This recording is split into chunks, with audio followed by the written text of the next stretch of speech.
त्योहारों के आते ही बाजार यहाँ पर ये देखना शुरू कर देता है कि कौन सी कमोडिटी कितने भाव पर है, उसकी क्या अवेलेबिलिटी है और किस भावों पर है। और पिछले 3-4 महीने में हमने लगातार देखा है कि सरकार की तरफ से काफ़ी मेजर्स रहे हैं ये करने के लिए कि बाजार में इनफ पर्याप्त कमोडिटी हो और उसके भाव भी यहाँ पर ठीक ठाक रहें। और इसी के साथ साथ मौसम की जो मार रही है उसका भी असर हमने यहाँ पर प्राइसेस में आता हुआ देखा है। आज कार्यक्रम में हम यहाँ पर बात करेंगे दालों की और खाने के तेलों की। और पहले अच्छी बात कर लेते हैं क्योंकि खाने के तेलों में हमने यहाँ पर लगातार भावों में गिरावट आते हुए देखी है। सरकार की तरफ से स्टेप्स यहाँ पर अच्छे खासे रहे हैं। इंपोर्ट्स रिकॉर्ड हाईस पर रहे जुलाई और अगस्त दोनों ही महीने में। और जिस तरह की इंपोर्ट्स हम आते हुए यहाँ पर बाजार में देख रहे हैं, माना यह जा रहा है कि आगे जाकर यहाँ पर इनफ अवेलेबिलिटी त्योहारों में और उसके आगे भी देखने को मिलेगी। साथ ही बात करेंगे यहाँ पर दालों की भी, जहाँ पर भी सरकार के काफी सारे मेजर्स आए हैं लेकिन उसके बावजूद भी भाव बहुत ज्यादा नहीं गिरे।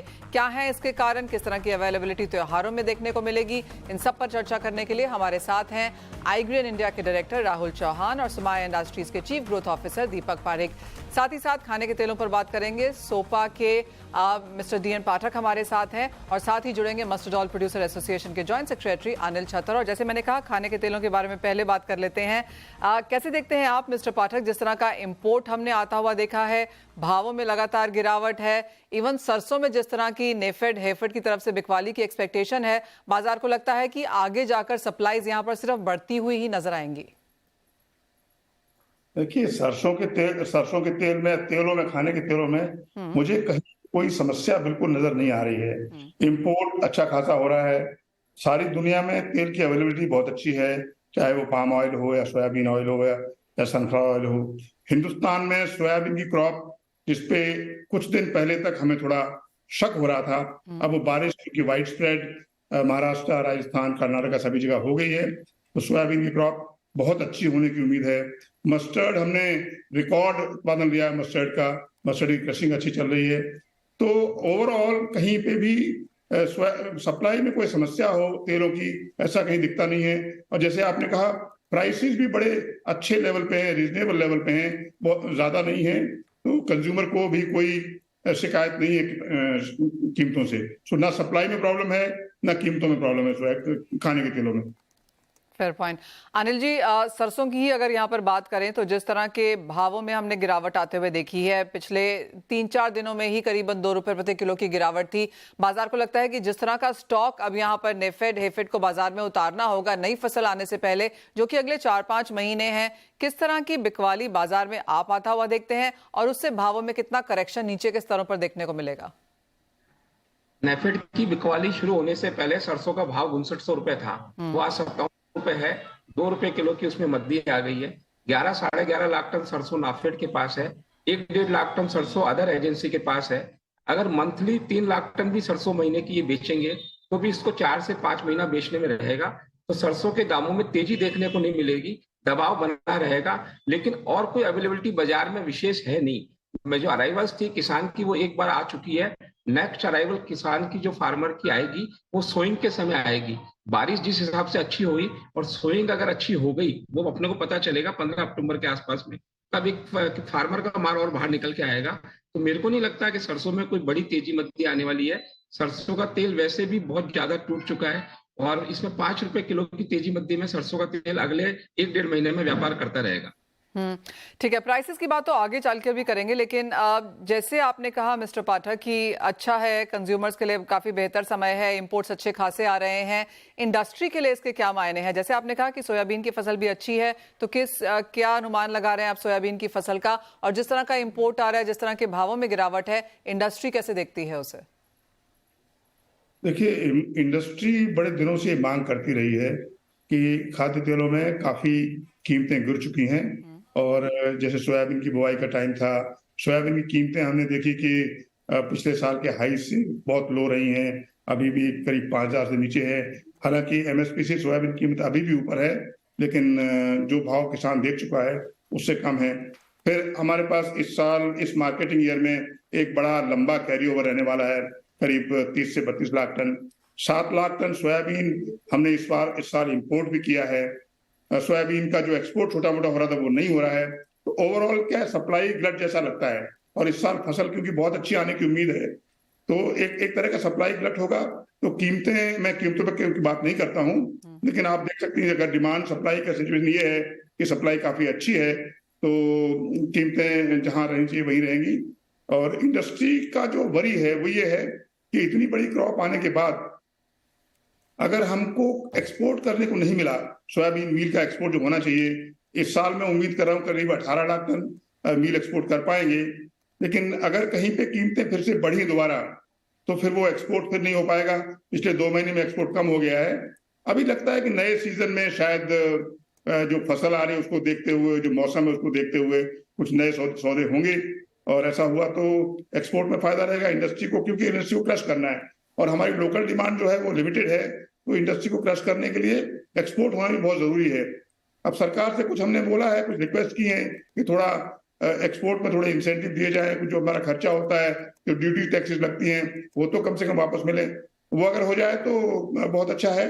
ओवरऑल इंडस्ट्री को कोई शिकायत नहीं है फिलहाल, सिवाय इसके कि ड्यूटी थोड़ी बढ़नी चाहिए थी और थोड़ा एक्सपोर्ट में इंसेंटिव कुछ मिलना चाहिए। जी हाँ, ऑफ कोर्स जिस तरह की इंडस्ट्री है, सरकार सभी स्टेक होल्डर्स को यहाँ पर बैलेंस करने की कोशिश तो करती हुई जरूर नजर आ रही है, लेकिन कोई ना कोई तबका ऑफ कोर्स यहाँ पर छूट ही जाता है। बात अब दालों की कर लेते हैं, और यहाँ पे कोई बहुत ज्यादा गुड न्यूज नहीं है, और हम लगातार देखते भी रहे हैं पिछले कई महीनों में स्टॉक लिमिट्स हैं, स्टॉक्स यहाँ पर डिक्लेयर करना मैंडेटरी है, वार्निंग्स भी यहाँ पर आती हुई नजर आई हैं, और ऑफ कोर्स उसके बावजूद भी प्राइसेस यहाँ पर चढ़ते हुए नजर आए हैं। दीपक जी, कैसे देखते हैं आप? बिकॉज इवन मुझे याद है, इवन वार्निंग्स के बाद भी आपने कहा था कि फंडामेंटल्स ऐसे हैं कि भाव चढ़ेंगे ही, और वहां से हमने 80, 95, 90, 100, 125 तक यहाँ पर तुअर के प्राइसेस आते हुए देखे। अब जहां पर सिचुएशन है और जिस तरह से माना जा रहा है कि अफ्रीका का तुअर आ जाएगा इस मंथ एंड तक भी बाजार में, आपको लगता है फेस्टिवल्स के पहले कुछ यहाँ पर रिलीफ मिलता हुआ दिखेगा? Manisha ji, thank you for inviting मी।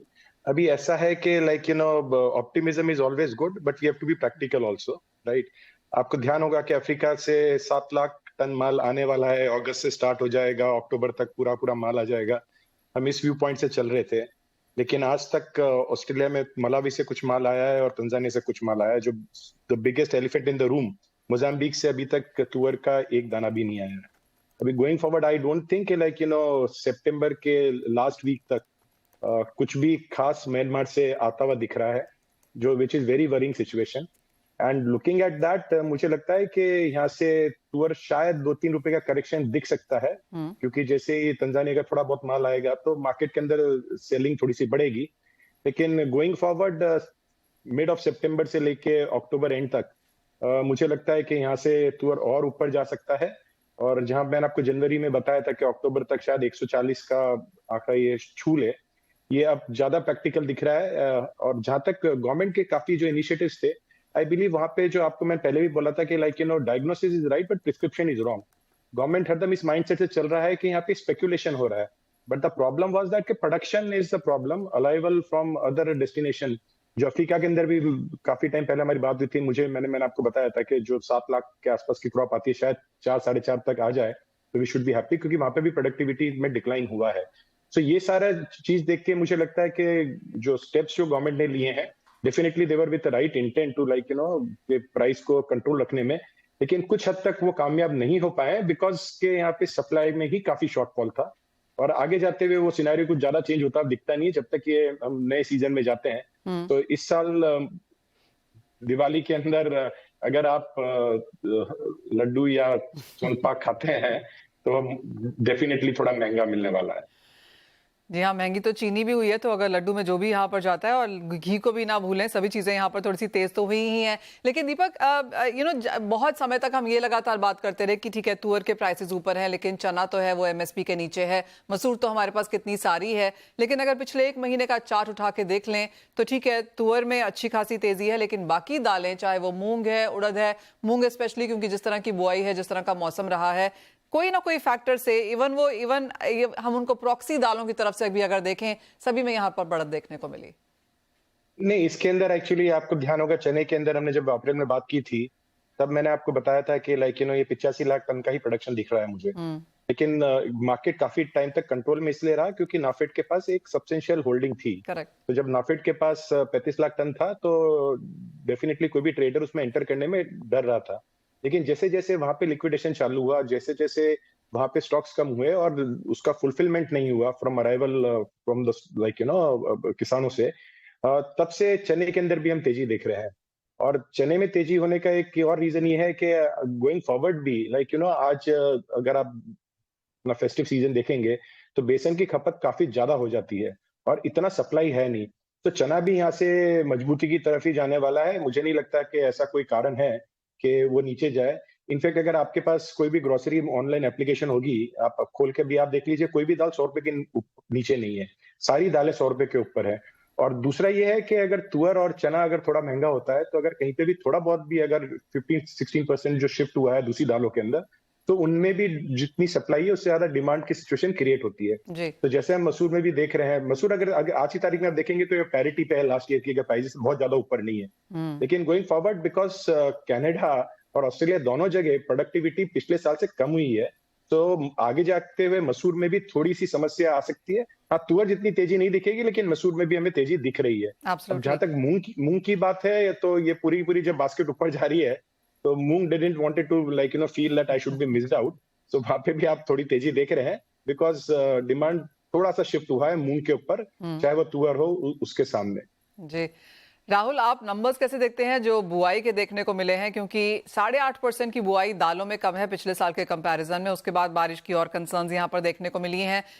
एक तो वो कैसे देखते हैं, और जो पिछले साल भर में हमने ये 10 से 30-35% तक का इजाफा दालों में आता हुआ देखा है, वो क्या नंबर्स हैं? देखिए, इस साल जो है सभी दलहनों की बिजाई लास्ट ईयर से कम हुई है। जैसा आपने बताया, सबसे अधिक बिजाई परसेंटेज में उड़द में कम हुई है और उसके बाद तुअर और मूंग में हुई है। ये बहुत चिंता का विषय है और मौसम ने अगस्त में बिल्कुल भी साथ नहीं दिया क्रॉप का। तो जो अर्ली सोन क्रॉप थी, जैसे राजस्थान में थी, उसमें थोड़ी बहुत फसल तो अभी ठीक आई है, लेकिन उसके बाद वाली क्रॉप पे जो है इसका असर पड़ेगा। अभी कुछ एरियाज में भी बारिश दर्ज की है, तो उससे कुछ फायदा भी हो सकता है इनको, खरीफ फसलों को। रही बात मैम प्राइसेस की, पिछले साल से अब तक जो है रिटेल भाव जो है सभी दालों के 10 से 30% बढ़ चुके हैं, जो बहुत चिंता का विषय है। सरकार समय समय पर अपनी इंटरफेरेंस कर रही है, परंतु उसके बावजूद जो है कीमतें जो है नियंत्रण में नहीं है, जो साफ संकेत देती हैं कि जो प्रोडक्शन आंकड़े का अनुमान हम लोगों ने लगाया था उससे कहीं फसल कमजोर है। अभी मसूर में क्या हुआ है कि मसूर में आप देखिए, कनाडा में 12.28 लाख टन का उत्पादन आंकड़ा दिया है, और ऑस्ट्रेलिया में 12.28 का दिया है, और कनाडा में 15.3 लाख टन का दिया है, जो लास्ट ईयर से 34% कम है। तो जैसे ही ये आंकड़े मार्केट में आए हैं, तो जो एक्सपोर्टर थे या जो ट्रेडर्स थे जिनके पास माल पड़ा था, उन्होंने थोड़ा माल रोक दिया है। उसकी वजह से बाजार में कीमतें बढ़ी हैं। लास्ट मंथ से अभी तक जो है मसूर की कीमतें अभी 700 से 800 रुपए बढ़ चुकी हैं।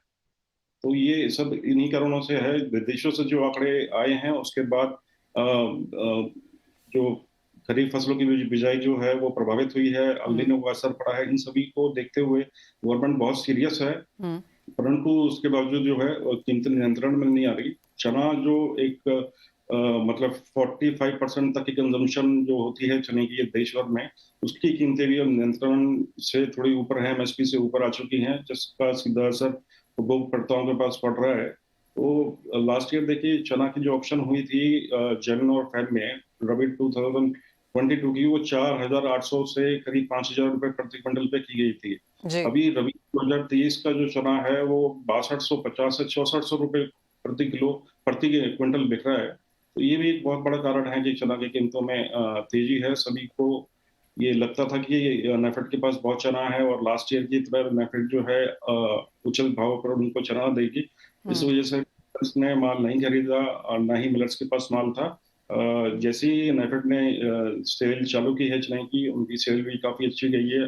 हर दिन करीब 25,000 से 40,000 का जो एवरेज आया है अभी सेल का, तो काफी अच्छी हो रही है। परंतु उसके बावजूद जो है चना की कीमतें अभी नियंत्रण में नहीं है। Point taken. तो ये तो बात हुई अवेलेबिलिटी की, सरकारी मेजर्स की, किस तरह का स्टॉक सरकार के पास है और इंडस्ट्री और कंज्यूमर को क्या यहाँ पर इम्पैक्ट हो सकता है। एक छोटे से ब्रेक के लिए रुकेंगे, जब लौटेंगे तो बात यहाँ पर करेंगे मौसम की, और साथ ही जानेंगे कि फेस्टिवल डिमांड और ओवरऑल डिमांड ग्रोथ कैसी नजर आती है, क्योंकि अब तक हमने बात की यहाँ पर सप्लाईज की, लेकिन क्या है मांग के नंबर्स यहाँ पर, वो बताएंगे आपको। इम्पोर्टेंट है कि अवेलेबिलिटी की बात तो सरकार ने यहाँ पर की, लेकिन अनिल जी, जिस तरह का कभी प्रीमियम कभी डिस्काउंट जैसा हमने हाल देखा है यहाँ पर सरसों का तेल का बाकी तेलों के मुकाबले, उसे आप कैसे रीड करते हैं और कैसी मांग की उम्मीद है आगे जाकर? आने वाले टाइम में सरसों तेल की डिमांड अच्छी रहेगी। अक्टूबर, नवंबर, दिसंबर में वेदर के हिसाब से भी डिमांड रहेगी और दुर्गा पूजा फेस्टिवल के हिसाब से भी डिमांड रहेगी। अभी जो 8 से 8.5 लाख टन महीने की क्रैशिंग हो रही है, ये 9 से 9.5 लाख टन महीने की क्रैशिंग होगी।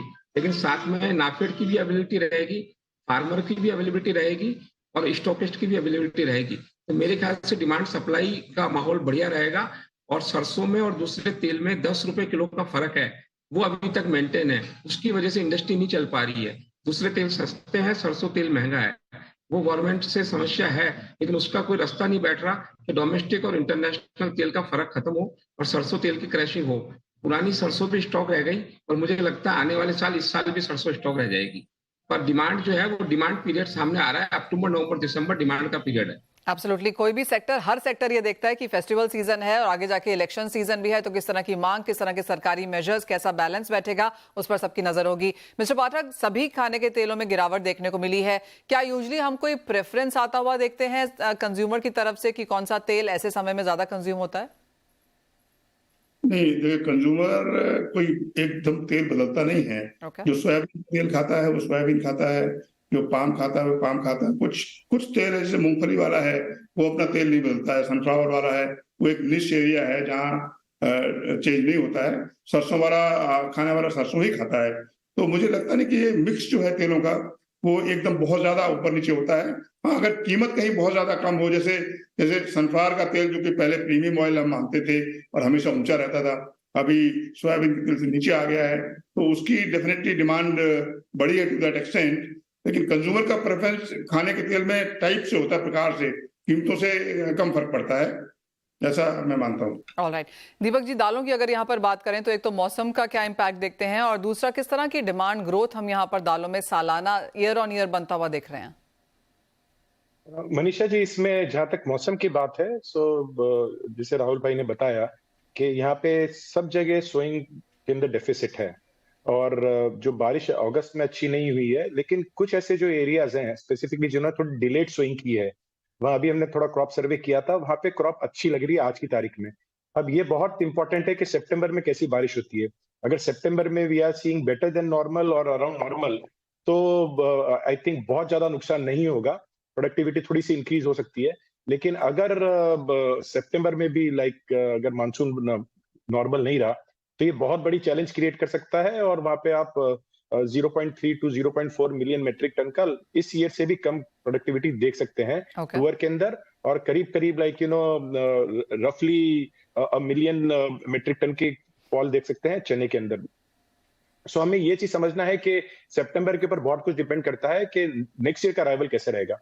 जहां तक अभी डिमांड की बात है, सितंबर, अक्टूबर, नवंबर, दिसंबर, ये चारों महीने के अंदर डिमांड मुझे नहीं लगता बहुत ज्यादा गिरने वाली है, बिकॉज एक फेस्टिव सीजन है इंडिया के अंदर जहाँ पे people even if they have to take loan वो पैसा उधार लेके भी कम से कम फेस्टिवल अच्छी तरह से मनाते हैं। तो यहाँ पे आप अगर तुअर की बात कर रहे हैं तो 4 से 4.5 लाख टन पर मंथ का आपका कंजम्पशन रहेगा इन आने वाले 3 से 4 महीने में। सिमिलरली 7-7.5 लाख मेट्रिक टन का आपका चने का कंजम्पशन रहेगा।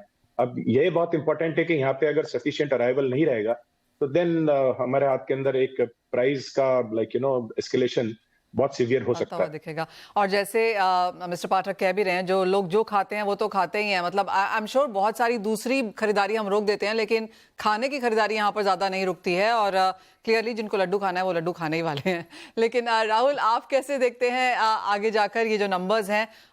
ऑफ कोर्स क्रॉप की जहां तक बात है, जिस तरह की बुआई नंबर्स देखने को मिले हैं, सामने क्रॉप एस्टिमेट्स भी आने लगे हैं, लेकिन कोई सटीक better estimate as of now जो अवेलेबल है? देखिए मैम, तुअर का जो उत्पादन है लास्ट ईयर से कमजोर रह सकता है। लास्ट ईयर जो है तुअर का उत्पादन 30 से 32 लाख टन हुआ था। इस साल मुझे लगता है कि 28 से 30 के बीच में सिमट सकता है। ठीक इसी तरह उड़द का एरिया घटा है, मूंग का घटा है, तो इनके उत्पादन में भी कमी आ सकती है। एक मैं छोटे से आंकड़े आपको बताना चाहूंगा। अप्रैल से जुलाई तक जो है सभी पल्सेस का इंपोर्ट जो है लास्ट ईयर के कंपैरिजन से ज्यादा हुआ है। मसूर में तो 4 लाख टन का इंपोर्ट हुआ है अप्रैल से जुलाई तक, जो लास्ट ईयर 1 लाख टन था। तो लास्ट ईयर मतलब अप्रैल से जुलाई तक 1 लाख टन के करीब था। उसके बावजूद भी है अवेलेबिलिटी का इशू बना हुआ है। कहीं ना कहीं लगता है कि कुछ होर्डिंग्स की जा रही हैं, जानबूझ के स्टॉक पोजीशन बनाई जा रही हैं। खासकर मसूर में ये देखा गया है जब से ये उत्पादन आंकड़े आए हैं। तो आगे चल के उपलब्धता को सुगम बनाए रखना सरकार के लिए बड़ी चुनौतीपूर्ण रहेगा। एब्सोल्युटली। तो इंपोर्ट्स हमने दालों में बढ़ते हुए देखे हैं पिछले साल के कंपैरिजन में। खाने के तेलों के इंपोर्ट्स तो यहाँ पर रिकॉर्ड हाईज पर हैं, लेकिन खाने के तेल ज्यादा इन कंट्रोल हैं। दालों में वो सीन देखने को नहीं मिला है क्योंकि पिछले साल का कैरी फॉरवर्ड भी बहुत नहीं था। इस बार की फसल पे फिर से एक क्वेश्चन मार्क है। पर ओवरऑल अगर हम प्राइसेस देखें तो इस साल के हाईज से कुछ कम होते हुए नजर आए हैं। फेस्टिवल से पहले सरकार और मेजर्स ले सकती है, ऐसा सुनने में भी आया है। तो कंज्यूमर्स के लिए पॉजिटिव है, इंडस्ट्री को ऑफकोर्स यहाँ पर नजर रखनी होगी। लेकिन आप सबका बहुत शुक्रिया, thank you for that free wheeling chat और हमारे लिए समय बिताने के लिए यहाँ पर CNBC आवाज पर।